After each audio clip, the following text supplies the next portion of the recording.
All right, welcome back in. McElroy and Cubelic in the morning. Took a couple deep breaths in the break. Try to regroup and do one more hour of radio right here on Jocks. JocksFM.com. Watch live on YouTube. Search Jocks945. He joins us each and every week thanks to our friends at Coke and Piggly Wiggly. It's the coach, Wim Sanderson.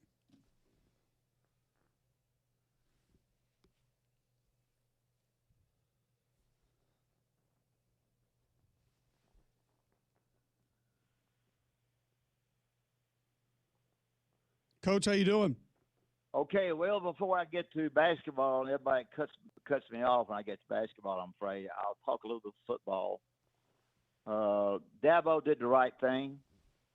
The guy is not worth $2 million, but they tried to up the ante. Ole Miss did, and when you're in your classroom and you get those texts, behind all this crap, the agents are trying to make 10% more than that. So I think Dabo bringing it out. Here's the only problem you have for both you guys, if you're both there, is that there's not a penalty for tampering. They really don't have much of a penalty for tampering. So if you tamper, I guess you can tamper as long as you can get by with it. Any thoughts on that? I'm not sure there's a penalty for anything right now, Coach. I'm not sure the last time I recall the NCAA necessarily laying down some type of serious punishment. Greg, can you think of anything? I don't even know where that was. It'd been a minute. I can assure you of that. I can't recall anything that was done to enforce outside of show cause for the Michigan Stallion stuff, which is handed to him on a silver platter. Yeah. Well, I will mention the offensive line coach that they just hired from Southern Cal. I'll get to basketball. I think the general manager at Alabama knew him, had worked with him at UCLA. What you need to do if you're going to coach the offensive line is to get you some offensive linemen that can play. And I think that, I guess this one's the Cole more than just anybody. I think the offensive line was substituted for, tried to make it better, was not a good offensive line. I think the quarterback was better than the offensive line. The offensive line killed him, I thought. Any comments on that about our listeners? As far as just thoughts on said coach? The guy comes in. He's been at a lot of different places, the new coach has. He's been at Oregon. He's been in the pros. I don't know what kind of recruiter he is, but for whatever reason, the general manager knew him and thought he was good, and they ended up hiring him. So I just thought I'd mention that anyway. And when I mention offensive line, I always think of you. Yeah, Adrian Clem is his name. I have not met him, and I've not spent a lot of time around him, but the folks that I know him say from an X's and O's standpoint, he is fantastic, and he is great, can almost be a little over the top with scheme and teaching technique, but he brings a lot of value there. I think he's very relatable. I think kids like playing for him. There are a lot of advantages that I think he brings. I wonder if this is maybe a little step back from the old school way of coaching, which maybe that was viewed as not necessarily working or being as effective as some thought. I don't know that for certain. That's just a hunch on my part. But he's been around multiple offensive schemes as well, so I think that versatility is something that's going to help him moving into an offense that, let's be honest, Coach, they don't know exactly what they're going to be able to be next year. Turned into a pass-heavy offense last year, had the personnel to do that. Quarterback could handle it, manage it. You had the targets to be able to do it. And this year, do you want to go back to being a group that runs the ball more? Yeah, you want to, but you're going to have to physically be capable of that in order to make that happen. Yeah.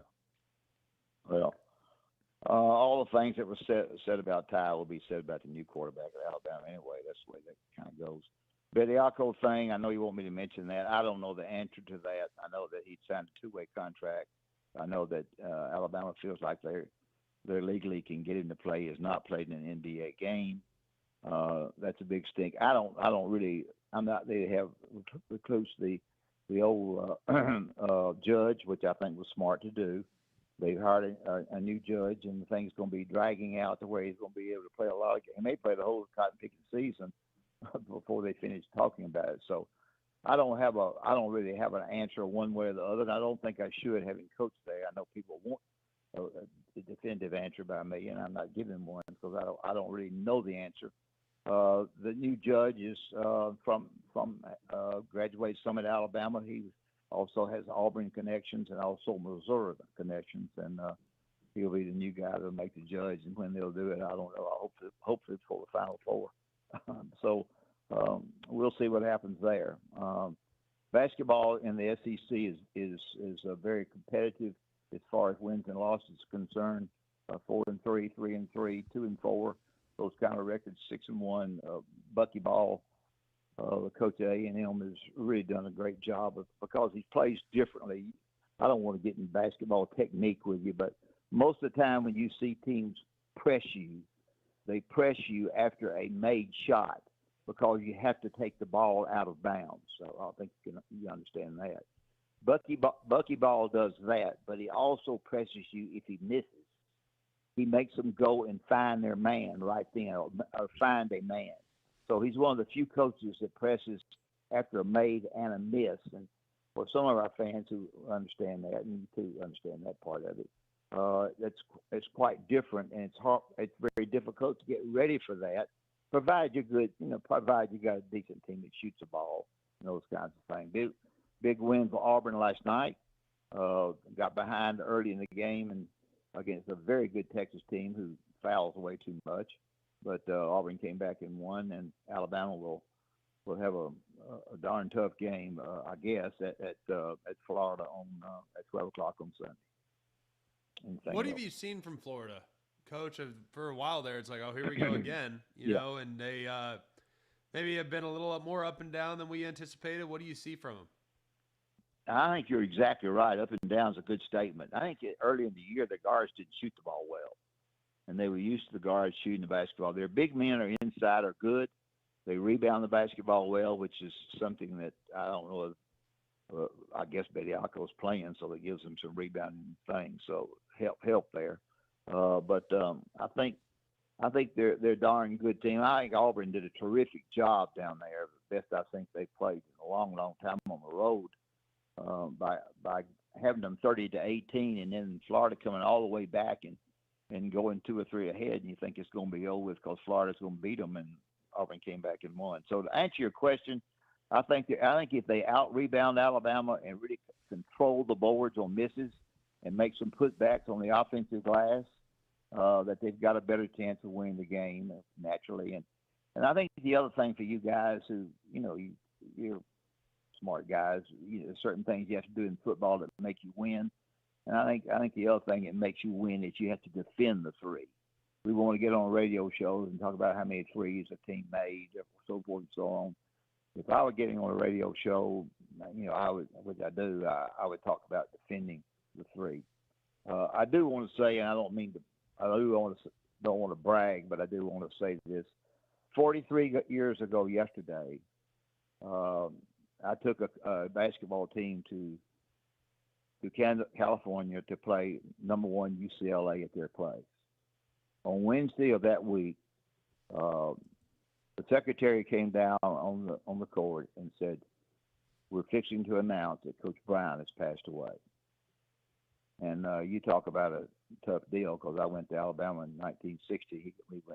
It was a tough deal for even basketball. So I told this story before. I went to Paul Jr. and I said how sorry I was and so forth. I knew he'd been sick. I had seen him on Sunday of that week. This was about Wednesday. And I said, "Do you want us to go out there and play?" And he said, the first thing he said was, "Papa would have wanted you to." And so I took a basketball team out, and I'm just saying this for our kids because some of them are listening. We went out there, and we didn't win the game for him. We won the game by 2 points, and but by them. So, but it was 43 years ago yesterday, and time flies for a guy my age. But a very successful trip. So, the funny thing about it back then, when Coach Bryant passed away, this is interesting to football people too. We were able to see the ceremony from our hotel room on television. And as the body was taken down through Centerville, Alabama, down to the little small towns of Alabama, with the people on the sideline holding up Alabama stuff, American flags, even, all kinds of stuff. And hands over their heart and that thing. It was a very emotional thing. Coach Brown was buried in Birmingham. Is buried in Birmingham, and then of course I've been there one time. But I did want to mention that because I thought it was interesting to our listeners. No, it's cool, Coach. We appreciate that, and obviously that affects a lot of people in our listening area for a lot of different reasons. I did want to ask you one basketball question. Going back to that Auburn game last night, being down 14, being able to come back and win the way that they did. When things like that happen for your team, what did it teach you about them? What did it help them learn about themselves? What did it do for your team moving forward? Well, I think it's all positive. When you come back down, you can absolutely go under.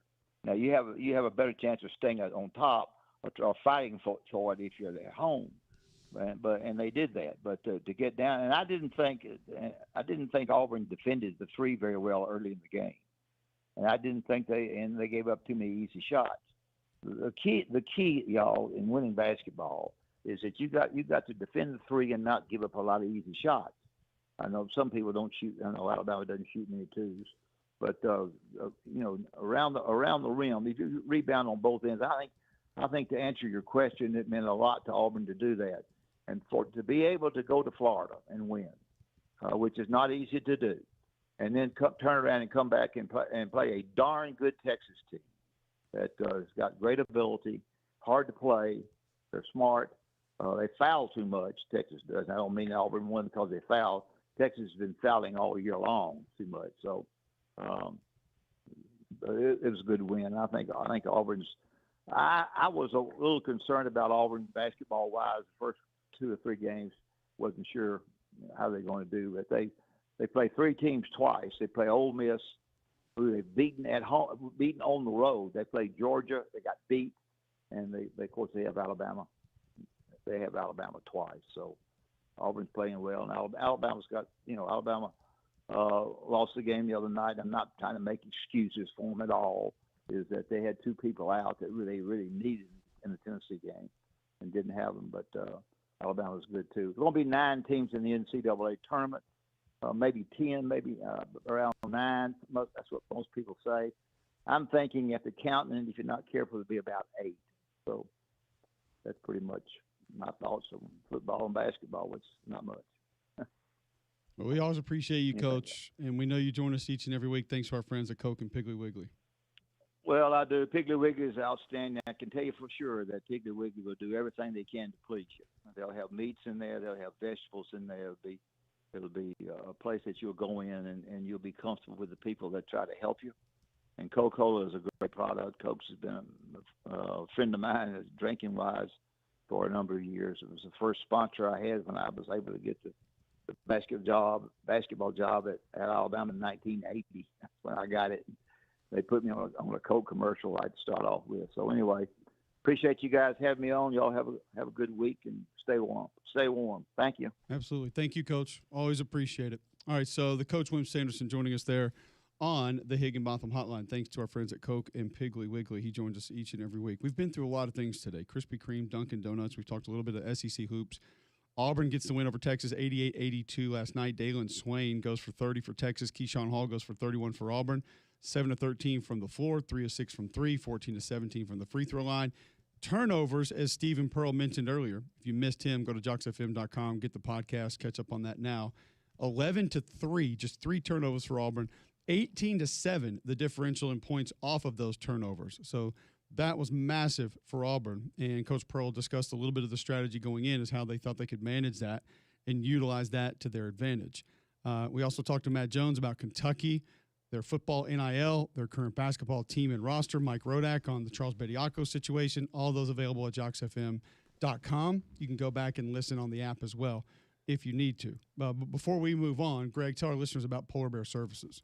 Well, Polar Bear Service has been on speed dial for us for a long time, but it's especially been helpful knowing the weather that's been coming to our community for the last couple of weeks. I have peace of mind knowing that if for whatever reason something went wrong with my heating system, they could be out in the blink of an eye to get it taken care of because we've been doing the preventative maintenance. It's been ready to roll. We've had no problems as a result. So that's been really enjoyable. We've had them out for many years, getting it set for the season. We do preventative, we do tune-ups, we do repairs, and then in the event in which we need a new installation, they can handle that as well. Polar Bear Service has been my go-to for a very long time. I know they will be for you as well. And they can help you with electrical. They can help you with plumbing. They can also help you with a whole home generator install. So it's outstanding to know that they can handle all those different services if they come out to your house. So call Wes and the guys today. And remember, if you have a problem with your electrical, plumbing, heat, or air, just pick up the phone and call the Bear. It's 205-497-BEAR. That's 497-BEAR. All right, when we come back, a lot more to get to, a lot more to discuss. We have the top 100 games from last season in college football. Which ones immediately come to mind for you? If I asked you, best games of the season, and an interesting question to that, and I don't think it would just be recency bias, how many of those came from the college football playoff? We'll discuss all of it right after this on Jocks.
All right, welcome back in. McElroy and Cubelic in the morning. We have a lot of people chiming in on the driveway poopgate situation. Oh, boy. It's a hot topic that people can relate to. Well, okay, it's interesting that you say that because I have one listener that tweets in that he's surprised at how this goes because he can't relate to it. I'm going to try to find that one for you quickly. Ron Selesky, by the way, with the response of the day, unleash the Triceratops with a GIF of a Triceratops, I guess, roaring, whatever they did. You would have had to listen to, was that yesterday's show, 2 days ago, when we talked about the zoo and their Turn In Your Electronics paper shredding event that they have coming up?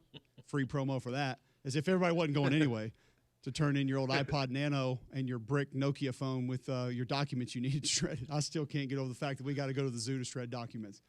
So, I mean, somebody help me on that one. Look, man, it's a zoo. Is it like old medical bills or like old credit card forms? And like you just those count. Yeah. Do they have a supersized shredder that only these this honestly, shredder can't? Other shredders can't handle these documents. I just think they burn them. Like, are we shredding metal? Probably not. Is it old license plates that we need shredded? I don't know what would. I'm not saying it's a bad thing. I'm just saying I have no idea how and why we need to go there to shred our documents. Do you have a shredder at home? I have hands, and I can rip them into pieces. No, yeah, and people have tape and can go back. I do it with the credit card forms all the time. Yeah. I have scissors. People can steal all your stuff. Yeah, man. Yeah. I have a grill, and not like Paul Walls, but like I could go put them on there and light it, and down in flames. You could also chew them. You could chew them too, so both grills work. Feels time consuming. Great point, though. Oh, that's the line. Okay, all right. That was one of his better lines in his history on this show, I will say. Hold on a second. William says, this might help you, John. William says, pour bacon grease on it. Some animal will eat it, thus cleaning it up for you. Hopefully it's the culprit. They go home and vomit all over the furniture at their owner's home. Go Vols. Wow. VFL's to the rescue. Wow. I mean, that would make sense with all the chugging that they do, that they would know about this. That's wild. That was brutal.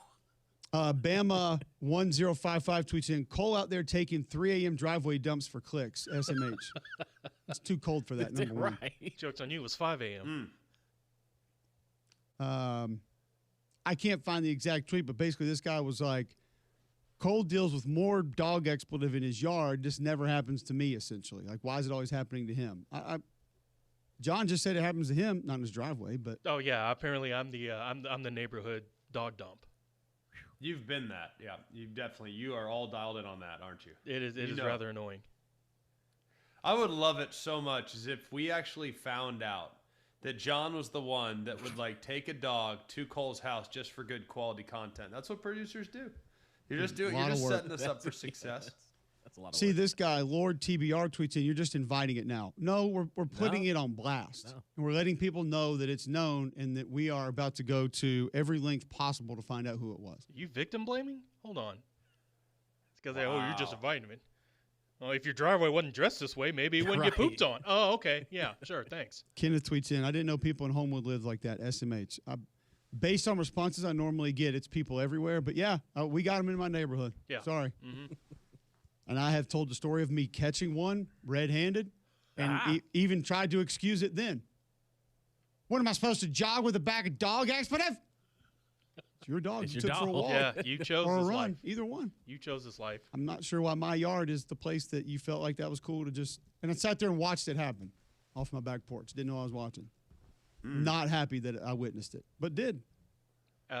Culturally, I'm kind of against Karen and that lifestyle. But if that were to happen and you filmed it, I'd walk right down the hill to that police station and say, go arrest this person. Because we have leash laws and they're supposed to do this, but I've got video proof and they have done this. What if they did it on a leash? Don't matter. You still dumped in my yard on my private property. I did get a text from a buddy the last time this came up on the air that Homewood was attempting to enact, I guess, a law that if you were caught doing this, it was essentially breaking the law. Which, by the way, if you're the next mayoral candidate, I will go to every public length to support you. Instant election. Put me on your billboard if you can make this against the law, and I could actually have people in jail for this. This and daylight savings time, boom. Then, You got it for life. This and ban the electric scooters. I will be your running mate if I need to. Help me out with the electric scooters. What are you down on those for? Oh, burning through stop signs at 40 miles an hour with no helmet on, and the person driving the car when that happens is going to get blamed? Yeah, no, They're relentless and reckless. The kids on the scooters. It's unbelievable. You're telling me that 8-year-olds on scooters are relentless and reckless? Even when there's That's three of crazy. them on the same scooter with no helmet, Yep. blasting through a four-way stop at night. I've seen it. I live on a corner. I live in a four-way stop. Non-stop. Just not even a look left, not even a peek left or right. Oh, just, yeah. Okay. All right. Don't even bother. That looking. neighborhood Facebook account's going to be big mad when it happens, but it's coming. Oh, yeah. It's like Ed Orgeron. We're coming. We coming. We coming. Die. Charlie Snow said, call the police. I probably should have. Then I would have been late for the show. You know, that's a good use of the police's time. Come on over in Homewood to Cole's house because somebody pooped on the yard. Daryl says you need a Ring camera. It'll notify you on your phone when motion's detected. I feel like that would be a lot of notifications. Yeah. It would, especially with you being on the corner, like any Anything. leaf that blows by, all of a sudden, boop, boop. Yeah. But there are a lot of people that are suggesting going to Ring. Probably. I honestly, I thought you had that already. Oh, I think everybody knows what I have and will not have much longer. All right. On our next Catherine's Caboodle. Maybe. If she can find one that she can link to Amazon and make money off selling it, then she'll probably do it. Oh, no. Kanan Sullivan tweets in, I work at the UA. Is that Alabama? Yes. I didn't know we were putting the on that now. Come on now. It is the University of Alabama. And they've almost smoked several kids on the scooters. Oh, I'm sure the college kids are worse than the high school kids. Oh, I can. Ooh, But, boy. yeah. Our college campus, too, with how crowded that is and all the people going across, all the pedestrian work. Yeah, I can only imagine. The real EW, easy fix, don't live in Homewood. Mountain Brook will put up with that expletive, no pun intended. Well, yeah, dog poop doesn't Let's stick ride. to gold on the streets. They're paved with gold, so That's what I'm saying. it wouldn't stick there. In all seriousness, you do that in our neighborhood, you're getting smoked. Try that in a small I don't know, town. I'm just telling you, that ain't happening. I don't know. It just ain't happening. Ain't happening. We have had poop in the yard that I've seen, and I've come back like later because I'm not picking it up, and it's been picked up. Like it's pretty good neighborhood. I do appreciate the fact that people are mindful of where their dogs and pets are going to the restroom. So, but I don't know if it's universal. I can't speak to that. Well, obviously not. But I've had good experiences with that. I do think that yours has become a bit of a thing, though. It's usually in the off season too. Like, it's very rare that it happens during the season. It's So. never happened. It has happened on sidewalk. Some of the sidewalk footage that I have attempted to put people on blast for before has not necessarily been in front of my house. It's been around the neighborhood Right. too when I'm walking. So, which is just as egregious. I mean, like you let your dog go on a sidewalk, hence walk. Can't you just kick it to the left and then Said- wash your shoe off when you get home? Seems Said simple. hence walk. Something. Seems simple. Get a stick and just like Hence- swipe it. just- Yeah, hence sidewalk walk. is for walking, not through dog poop. It's not called side Nope. toilet. No. I just find it hard to believe that this many people take. I've owned dogs, many, for a lot of years. I have forgotten bags before, Mm-hmm. but that this many people are just forgetting bags. And we know, actually, No. we know they're not because until we moved our trash can service from the back alley to the front, the amount of dog poop bags in our trash can in our back alley was egregious. Which I will But say, you're okay with that. I'm not okay with it because at some point in time that thing's got to be cleaned out. It has to be. Which thankfully for that high school kid that comes around every summer and Yeah, I think we pay him Hell yeah. triple what he asked Yeah. for because it's Yeah. like I can't imagine doing that. Kid's brilliant, by the way. He's got a wagon with a portable pressure washer system. He hooks it up to your water. He gets an electrical cord. He's got the whatever. He hooks up the extension cord to your house. Okay. And he washes your trash can. He asked for like 15. I think we give him like 50 to do it. Heck yeah. That's good. Wait, you talk about a kid that I have a ton grinding. of respect for. Yeah, who's going to say no to that in the neighborhood? Right. What if it's this kid? Then I He's the don't one- have any respect. That would for be him. amazing. Respect is gone. That's plot now twist. that's chess. You thought I was That the is one that was chess. doing this for content. He's the one out here dropping poop various places, knowing it's going to end up in the garbage cans, or hopefully, and then he goes through and claims, hey, yeah, I'll take $15 just to clean it. Frank says I need to adjust the distance on the camera. Frank, I appreciate it. I have tried everything with these cameras. I have tried I've tried all of it. And I got the big circles of, do you want this area highly active, this area low? I've done. It's like Mission Impossible on this thing. The way I moved it around, like going through the lasers. I've tried every single thing. And over time, it just stops recording. So it just, I showed him my recorded videos. earlier. Right. It's a It's- white screen. It's there. Nothing. Zero. Zilch. Nada. Not a thing. So there's only one thing left to do. As Kenny Power said, you're out. You're done. You're done. So we will move on from ADT. I don't know if we're going to move into a new home yet, but we may be on the way to that. I know my wife asks me about 3 times a week because all she That's does right. is live on the realtor websites. If Heck we did yeah. get a new home, I know who we would call to move us, Greg. That'd be Crocker Moving Services, a local company owned by an Iraq War veteran, Eric Crocker. Crocker believes in hiring movers you can trust to complete full background checks and run drug tests on every single employee. These are good guys. You can trust them in your home. They need your whole home packed up and moved, your company headquarters moved across the country, or you just want them to come rearrange your living room. These guys got you covered. They also do deliveries for furniture that you purchased and need to get to your home. So call or visit them online today for a free quote. The website's CrockerMovingServices.com. That's CrockerMovingServices.com. Support your veterans by choosing Crocker Moving Services for your next move. Did you say earlier, John, do I have time to do like another little 3-minute thing, or do I have to break now? That's right.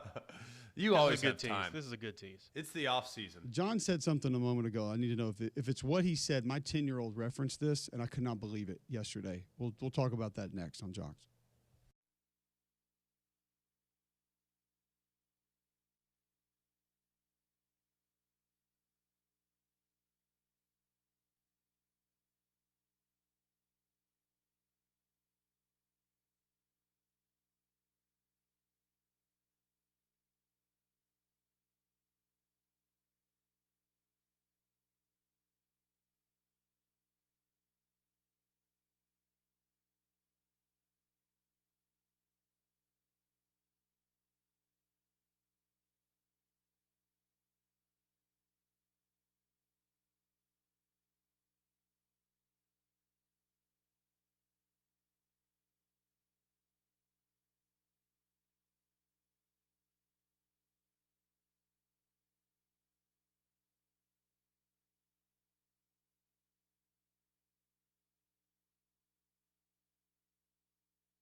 All right, welcome back in. McElroy and Cubelic in the morning. Quickly, John, earlier in the show, I could not tell what you said. You referenced something. I don't know if you were saying caring or Karen.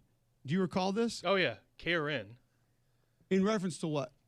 That lifestyle of people, typically women, that usually have the COVID ladies. Let's just say ladies correct. during COVID time that have the flock of seagulls haircut we're a lot. that would ask for the manager and or be upset over minuscule things and didn't get their way. Yeah, no, perfect. Correct, yes. So perfect. So I'll throw this out there. Greg has not reached this to the extent that I have yet because of the age of his kids. But as your kids grow up, you're going to hit landmarks in time. All the parents out there that have older kids understand this. That things are going to be said that just literally floor you because you had no idea that there was any recollection of this. We were walking into a community facility over the weekend, and my 10-year-old daughter says, "Oh, I hope that Karen's not working the front desk." And I literally stopped. And I said, "Wait a second. What did you just say?" She goes, "The Karen at the front desk that's always mean to everybody." And I said, "Where did you hear this?" "I don't know." "Do you know what that means?" "No." "She's mean, I guess. That's what everybody calls her." And I'm just like, That's hilarious. How did we get didn't here? know we were there yet. And like just doing my best to not laugh out loud at how incredible it was that she dropped that. And I'm like, I didn't know we Wow. even knew that neighborhood existed. But now I guess we've moved in. Kids are geniuses, dude. They pick up on everything. So many things. Everything. Like, I'm amazed at, like, what they can recall. Like, stuff that I wouldn't even think about. Like, you know, conversation I'm on the phone with, you know, whoever. And I honestly have no clue whatsoever that would even register with Vince. And he, like, all of a sudden retains it and will ask you about, like, 6 days later, "Hey, when you were on the phone with Papa, my dad, like, what did you mean by this?" I'm like, "Huh? You I weren't don't remember supposed to that." hear They pick up on everything. No doubt. Tell our listeners about Canty, G-Mac. Oh, Canty can fix it. It's just a great group that, and this time of year, you know, with the cold weather and possible wet weather and things like that, it can be tricky with your foundation. The age of your home might actually factor in as well. That's why it's nice to know that we have a foundation specialist in the area that can get things taken care of. And they are so good because the wet and rainy season is coming, and you might discover some leaks in your basement, in your crawl space, in your foundation. Maybe you'll notice that the basement is damp or musty. Water intrusion can lead to serious issues, especially mold, allergies. It can ruin things that you love. So Canty Foundation Specialists can help you. They're the experts in basement waterproofing. They'll come out, do a free inspection for water damage or any other foundation issues that you think you might have. Some of the other signs of the foundation might be cracks in the walls, floors, around windows and doors, and a bunch of other things as well. So Canty Foundation Specialists, give them a call today at 205-509-3991 or go online at Canty, that's spelled Cantey, canfixit.com. That's Canty, canfixit.com. All right, so top 100 college football games of the season per ESPN. This list is out via Bill Connolly, who we had on the show earlier in the week. Is there a single game that sticks out here? When I just say that, without looking at the list, I don't know if you have or haven't, but is there a game you recall as that was the best game of the year? My brain immediately went Indiana at Penn State, and I understand a lot of that had to do with the last, 5 minutes of the game, specifically the last, That's all you need. last minute 30 probably. Incredible moments, but there are a lot of games that I then thought of, and I thought to myself after I was kind of mentally going through some of the games, like, wow, there are a lot of playoff games that qualify here. And then what's really cool about it, a lot of playoff games, a lot of week 1, week 2 games. A&M, Notre Dame, Miami, Notre Dame, both were 2 games that immediately came to mind for me. So it was kind of like that first Alabama-Georgia game, I think would have to be one during the regular season. I know that wasn't week 1 or 2, but it was kind of cool that the games that I began to think about were spread across the season, not just playoff games or not just games really early in the season, G-Mac. Yeah, there were so many that came to mind. Of the games that we didn't call, and I just watched as a fan. You know, just as a fan without being involved directly. Like, I sometimes feel like the games that you call, they all feel big. They all feel important. You know, like you understand, like you live the world. So, like, the ones that you call are probably going to be in a higher realm because it just mattered so much to you and you were a part of the action and you were living it in real time. But one of the crazier games that I can remember was Memphis and Arkansas. Arkansas is going in about to score, and then next thing you know, boom, Arkansas fumbles inside the 10. Memphis recovers. They win the game. They need a first down to close it. They get it. LSU Clemson. Think about how big that game was. And had those teams, either one of those two teams, when it's LSU was the victor, had LSU gone on and actually done something this year, imagine how massive a game that one would have been. Like, because in the moment, it was like, oh my gosh, that was huge. LSU at that point went up to become the number 13 or number 3 in college football after that. And that was enormous. Absolutely enormous. Other games that I just remember being very entertained by. Vanderbilt Auburn was another one that was definitely up there for me. Auburn, they fire Hugh Freeze, they start Ashton Daniels. The next thing you know, the offense starts scoring 35, 38. Back and forth. So there are a bunch of them, man. There were a lot of great games this year. And I think this is going to continue to stay this way, where you just have great matchups and the margins between victory and defeat are very, very slim. Damian, games for you that initially popped in your brain? Georgia Ole Miss in the Sugar Bowl. One, yeah. That's up there. Penn State, Indiana. Really and truly, I know it was early on, but just how the game went on, Auburn and Texas A&M. And Auburn and Oklahoma. Like, for those two games to have happened the way they did. Just not third down for Auburn. Yeah. On both. Yeah. It was just forgettable. Yeah, that was forgettable. But Oklahoma and Auburn early on, that game was wild. Game was pretty wild. The A&M Auburn game, too. I mean, it was tough to watch for Auburn offensively, but just the fact that they were in it when they were late and just felt like they needed a play and couldn't get it. John, any others stick out for you? First one immediately came to mind besides Ole Miss and Georgia was A&M and Miami. Excuse me, A&M Notre Dame. Sorry. I was thinking. That was a good one. That back and forth and going for the two late at the end. touchdown. Yeah, absolutely. Missed field goal. One that I'll remember, but not necessarily for the game, more so kind of what it meant really was Mississippi State's win over Arizona State. Yeah, it was good. Mississippi State Tennessee was a good one. Yeah. That was on the list as well. Mississippi State had several overtime games. I mean, they were really close in a lot of games. South Florida made the list. That was one that kind of came down late. That was very memorable. Trying to go through Alabama, Missouri was on the list. Alabama had a couple that were on the list as well. The Georgia Ole Miss game made the list. Vandy, Missouri, that was a tight game. Vanderbilt Auburn did make the list. GMAC at 82, so that was one of the top 100 games. LSU Clemson, remember week 1. Now both those teams kind of became forgettable, so we don't really remember that game. 17-10, LSU gets a win on the road, but a tight game down the stretch.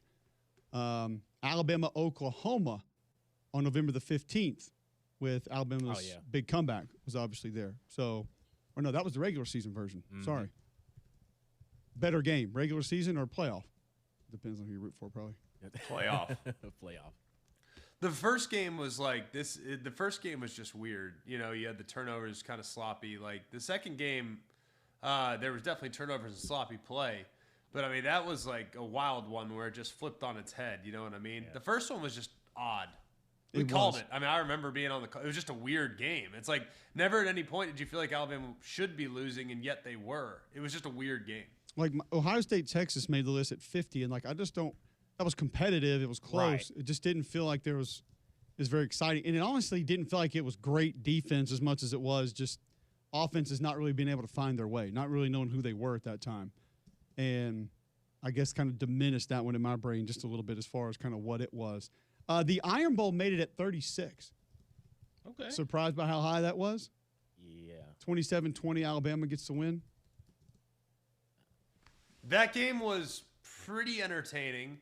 When you take into account the flip, it's not that dissimilar to the Bama-Oklahoma game where, you big lead early and then – boom, Auburn flips a switch, climbs all the way back. Bama makes a play or two at the end to give themselves some cushion, and then makes a play or two at the end on defense to get off the field and secure the victory. So that one I can see why that would make the list. I don't feel like it was the most watchable game, though, compared to some of the others that are ranked in the top 40. It's hard for me, too, and I'm sure Greg sees this, that when I don't see them live, because you don't get that feel. That's the one thing that you miss not watching games live is – kind of the emotions of it, the swings in momentum, where teams really are. But I'll give you one that I did watch live that was incredible that probably doesn't hit the front of a lot of people's brain, but I bet when they think about it would. and that was a Pop-Tarts Bowl, BYU Georgia Tech. Oh, yeah. That was an awesome Oh, game. yeah. I mean, both teams had multiple chances late to go get it, to lose it. Yeah. BYU ends up holding on. I mean, you had the ball in Haynes King's hand late. You're thinking, all right, this is it. He's going to cement himself as an all-time Georgia Tech great, get the win here, doesn't get it done. Like, that was one that, yes, awesome game. Like Bama, South Carolina at 31. Competitive game. But I put that where Greg kind of put another game earlier. That was almost in like the weird category of like how are these things weird. happening? It was kind of unwatchable too in like some ways. It was a weird game. I don't know. It was kind of like I mean, are they ever going to do anything? And then it's like South Carolina makes two big mistakes. Bama has a fourth down. Obviously scores a touchdown on the drive. So Bama had like 2 drives in the game, but other than that, it wasn't real watchable.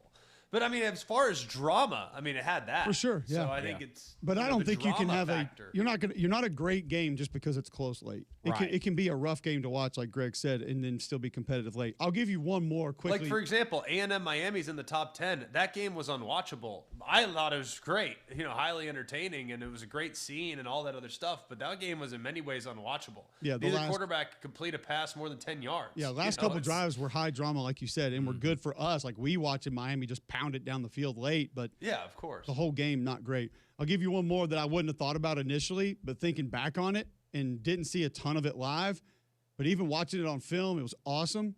Georgia at Tennessee.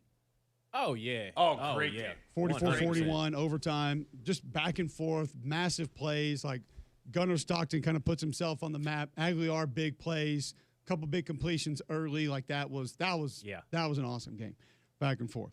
So a lot there. You can go see it. Bill Connolly has the article up at ESPN.com.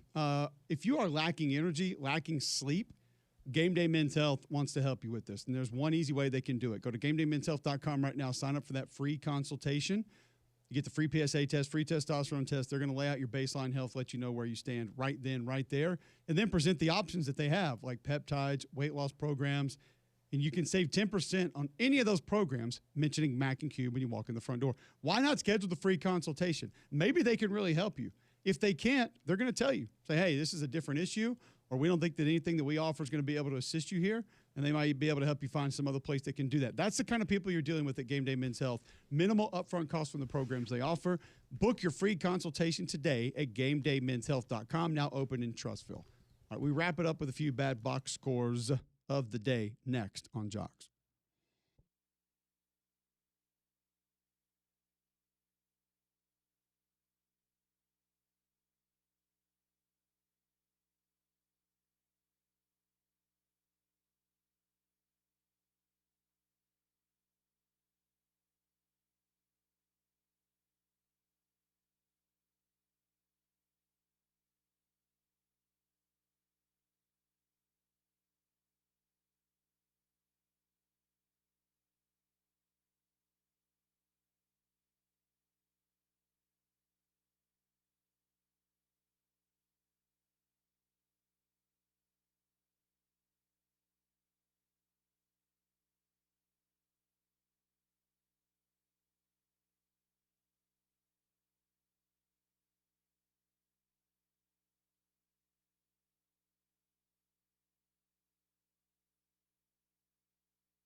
All right, welcome back in. McElroy and Cubelic in the morning. Couple bad box scores of the day coming up here in just a moment. It is 9:51 Thursday, January 29th. John, tell our listeners about UAB. Your UAB Blazers are hosting the biggest basketball game of the year at Bartow a week from today. That's Thursday, February 5th, when they take on the rival Memphis Tigers for the Battle of the Bones. And I would say it's a basketball version, but they actually played in basketball first, so I feel like it's technically a basketball rivalry, and football just adopted it. But it's UAB basketball taking on Memphis Thursday, February 5th, 8 o'clock, and it's going to be a gold out. You heard about normally UAB, we pack protective, but we're going to blow out Bartow, build up Bartow, be in Bartow Thursday, February 5th, when Memphis comes in to take on UAB. Thursday, February 5th at Bartow Arena. Get your tickets at uabsports.com. Gold out. Gold rush, baby. Golden it out. Okay, let's Gold get rush. to our bad box scores of the day. We don't have to go too far. Some familiar faces and names. We'll go to women's basketball. The Xavier, tricky one. Doesn't come to the brain immediately. Musketeers? Yes. Musketeers. Oh, yeah. Got it. They just went down to the UConn. Lady Huskies? Correct. 97-39 overnight. Yeah. Well, You know how many losses It UConn happens. has on the year? I'm going to say 0. Not a single one. Wow. They're 22-0. Perfect. Xavier goes under 500, 10-11 on the season, 97-39. All right, then. Well, I mean, it's The UConn weirdest machine. part here, your score after one, 22-17. Okay. Well, It's competitive. we know Gino Ariano. Xavier shot 17 of 45 from the floor. That's 38%. They did put up 13 threes. Okay. And they made. It's 2. Okay. Dose. They did have 34 turnovers. They were able to muster Okay. those up. Okay. Rebound numbers? Well, actually only out-rebounded by 1, 32-31. Probably because UConn didn't miss a whole lot, going 36 of 69 from the floor. 15 of 34 from 3. Yep. That's where they got him. This is UConn, though. This is a machine.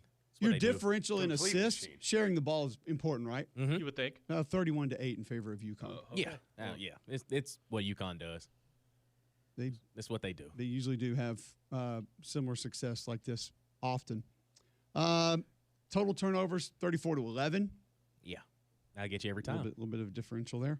Not a single Triple steal up. for Xavier in the game. No. Ofer? Because UConn's Selfish. they're putting the ball up. Not That's what they do. Not a single one. Ofer. 19-6 on fast break points, 34-20 via points in the paint. So, yeah, UConn, if we follow them a little more closely, I'm sure would qualify for this Of segment. course. About to say, I think they could probably do that regularly. A lot more often than Hall they of do. Famer, but in the good way You're right. for this segment. Oh, Ariema, you mean? Oh, at least UConn. Okay.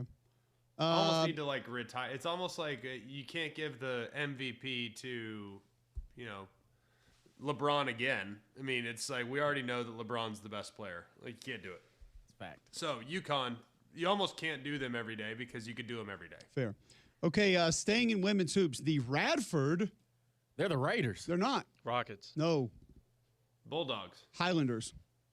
Highlanders. They That could be just only got one. past the South Carolina upstate. Spartans. Yes. Did you know that? Or Yeah. Because they're in Spartanburg, South Carolina. That's really dumb, by the way. Makes sense. That's how I remember it. Spartans. Yeah. Hey, I checks got out. an idea for the mascot, guys, when we build that university. The Spartans, they were burged 67-29. Okay. Your score after one, 19-2. Okay, rough start. It happens. It's fine. Spartanburg. The Spartanburgs, they shot 12 of 49 from the floor. Okay. That's 24%. Where's Tyler when they need him? They did put up 14 threes. And they made. Only 2. All right. Now, in all fairness, 1, 2, 3, 4, only 4 players shot a 3 in the game. Okay. well, Okay. So they play the old They're school not way. selfish. They That's play what the it old is, school yeah. way. And your rebounding numbers were 36-36. The problems came with the 23 turnovers. Yeah. It happens. That was a little bit of an issue. Also, just 3 of 6 from the free throw line. Yeah. So 50% See, there. Again, that's not on coaching. And Radford, perimeter defense, not a strength of Spartanburg's. 13-26 from 3. Yeah. Again, not coaching. You're 50% from behind the arc. We You're got getting it done. to start holding players accountable. I think we got to start holding people accountable That too. Just people in general, Just people across in the general. board. for their actions. Love that. All right, we appreciate Stephen Pearl, Matt Jones, Mike Rodak, Wimp Sanderson joining the show today. All of you that also gave us your feedback via the Higginbotham hotline, the Twitter feed, text feed. It was a fun day. It was. Tomorrow, we have a simple question to ask you involving you and your spouse. So be ready for that one. We will need your feedback there as well. We'll discuss it tomorrow on the show. Also, look ahead to the college basketball weekend. Update you on the transfer portal. Other teams around college football whose portal class we like but maybe not getting enough run. We'll discuss that tomorrow. Three-man front, however, is coming up next right here on Jocks.